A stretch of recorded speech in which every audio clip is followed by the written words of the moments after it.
The NBA is horrified of this, as the GMs of the NBA took their surveys today, and the Boston Celtics are still voted to repeat as champions, with Derrick White being voted one of the best defenders and Jayson Tatum being proclaimed the best small forward in the league. And we need to discuss this because all the hate, all the negativity has been on Jayson Tatum this entire offseason, and the NBA is scared of this team, and I'm here to prove you why. All of that and more on this episode of Celtics Digest. I'm Bruce Velez. You guys have been absolutely fantastic, showing your love and support throughout the entire off season on the channel. We really do appreciate all the love you guys have been giving us. But if you want to make sure you stay up to date on everything revolving around this channel leading up to the season with a surprise guest live stream on Thursday, make sure to hit the like button to stay tuned. But without further ado, let's dive into the video at hand. Make sure to grab a snack. We're going to be discussing the NBA GM survey. So we're going to be looking over some of these votes and some of these rankings for what these GMs had to say with some respective players. Now, if you guys want to check this out, it is on NBA.com, and there's a lot more involving the Boston Celtics in some of these GM votes. So definitely go in and check it out if you are a Celtics fan. But we were going to go over the main and important ones here.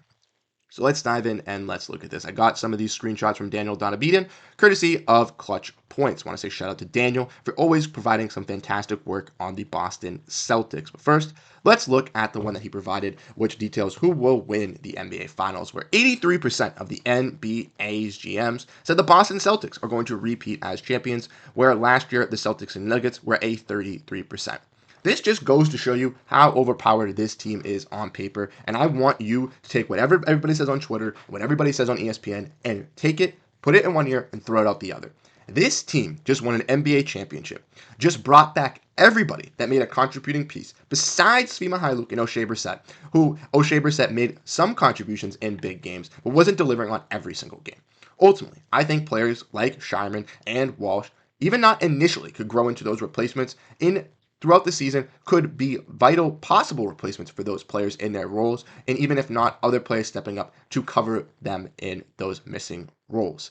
Like I said, 83% chance of winning the NBA championship. Everybody is scared of this team, and do not let anybody tell you on social media that they are not, because 83% of the GMs are scared of this team. I would agree that the Thunder are the second place team. Mavericks, obviously, making the finals last year. They're a top tier team too. But it just goes to show you that even in the Eastern Conference, teams like the Knicks, who went and made moves and got Karl-Anthony Towns, are still not on this level, Kendrick Perkins, because the NBA GMs even think so. Next, let's get into some more. Who is the best defensive team in the NBA? The Boston Celtics are against number one, with Minnesota being 2 and Oklahoma City being 3. Boston was voted number 1 last season as well. Took a dip, or it took a up in percentage at 10%. Well, this just goes to show you that Al Horford is still that guy, Jrue Holiday is still that guy, and KP is still that guy, because I can guarantee you, when Jrue Holiday was traded to this team alongside Derrick White, a lot of people were skeptical of this backcourt. Derrick White, Jrue Holiday's getting older. He's not the greatest in the playoffs. Can he really step up for this team when they need them? He delivered on all of those promises. Derrick White, he's a role player. He's not a top 100 NBA player. He's not that good. Trust me, Derrick White delivered in all of those instances. Al Horford, he's too old. He's not a good enough player. He's coming off the bench. He's a bench warmer. I could guarantee you, when Al Horford stepped up and started, he played in his best minutes the whole entire season.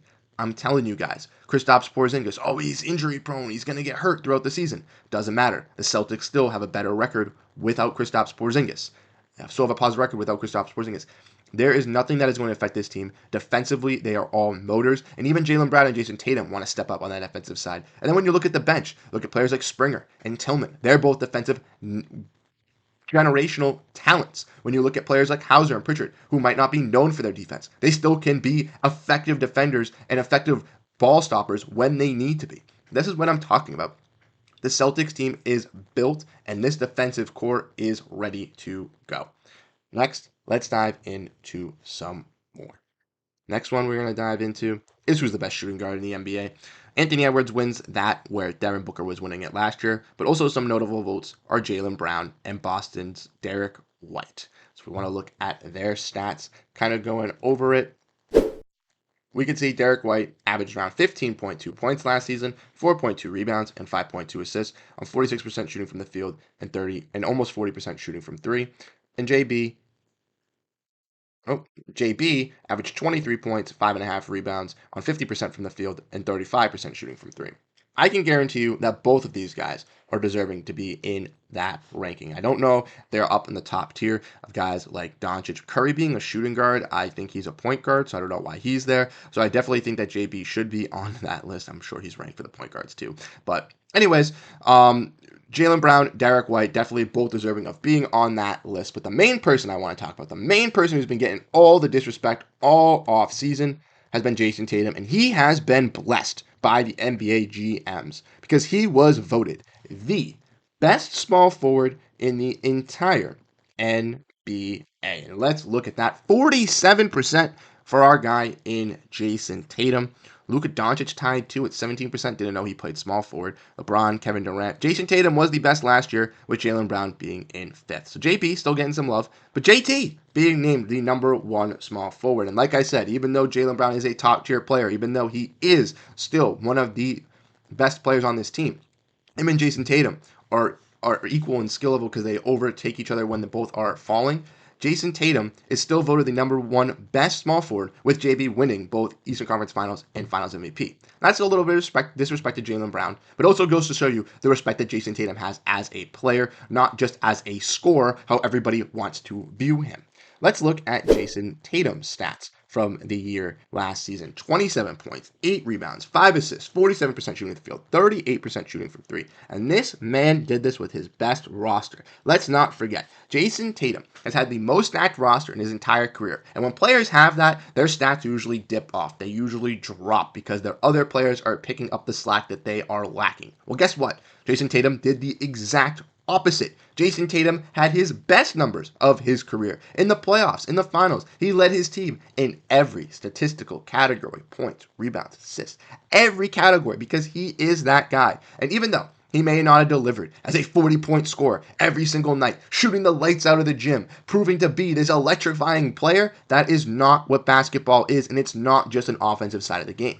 It's two sides, and Jayson Tatum in the playoffs and through the finals showcased he could be a solid defender, showcased he could be a solid rebounder when he gets doubled and tripled, showcased he could be an effective rebounder, almost getting a double-double in every single game with Kristaps being out, and also delivered on all fronts of the basketball side, being a leader for this team in the locker room when they needed it. Let's not forget that just the season prior, this Celtics team had Eastern Conference Finals run after Eastern Conference Finals run after Eastern Conference Finals run with disappointment, disappointment, disappointment. And they had leaders, they had veterans, they had Smart, they had Horford, they had those guys. Then they blow it up. They trade everybody. Players leave. And Jayson Tatum and Jaylen Brown are now expected to be the stars team of the players on the team.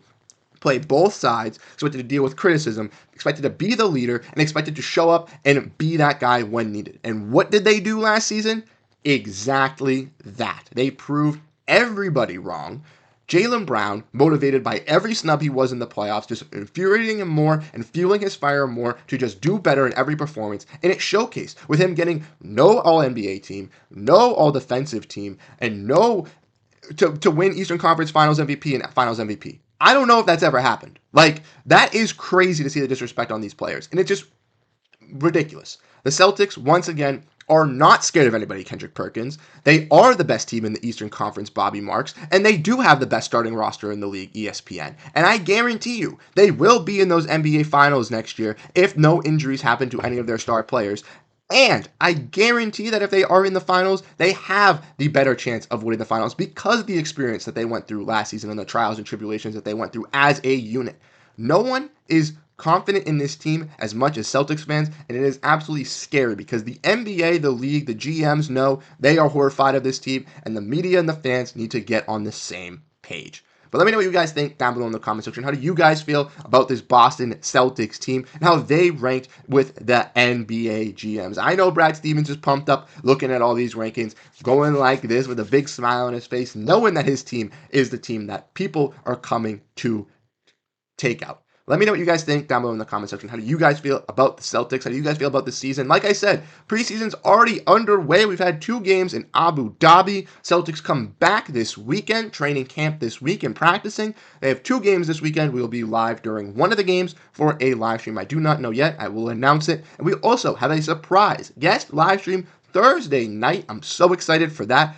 catch all of that. We'll announce that on the channel as well. Once again, you guys have been absolutely fantastic, showing your love, support, and everything about this channel.